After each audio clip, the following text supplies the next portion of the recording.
Diesel ગાડીનું જે રીતનું પિકઅપ હોય ને એ રીતનું તમને પિકઅપ મળતું હોય છે. ટાટા અલ્ટ્રોઝ આપણા ગાડી છે અને કિટની વાત કરીએ તો મિલાનો સીએનજી કિટનું કામ કરેલું છે.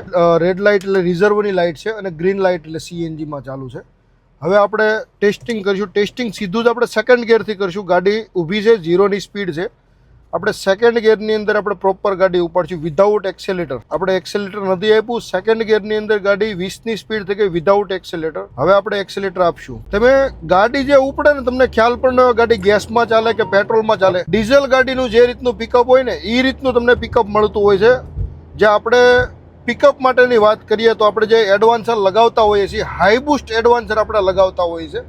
હાઈ બૂસ્ટ એડવાન્સરથી તમને પિકઅપ જે પરફોર્મન્સ છે પેટ્રોલ કરતાં પણ સારું પરફોર્મન્સની ગેરંટી આપે છે મારુતિ ઓટો ગેસ. તમે જો અત્યારે 100ની સ્પીડ થઈ ગઈ ઘડીકમાં. અને ગાડી જે ઉપડતી હોય છે ફાઇટર જેટની ઘોડે ગાડી ઉપડતી હોય છે અને પરફોર્મન્સની તો આમાં વાત જ ન થાય એવું પરફોર્મન્સ આપતું હોય છે. તમારી પણ પાસે કોઈ પણ કાર હોય અને પિકઅપનો પ્રોબ્લેમ હોય અને ચલાવવામાં મજા ન આવતી હોય અથવા પ્યોર પેટ્રોલ ચલાવતા હોય અને સીએનજી કિટનું વિચારી રહ્યા હોય તો કોન્ટેક્ટ કરો મારુતિ ઓટો ગેસનો.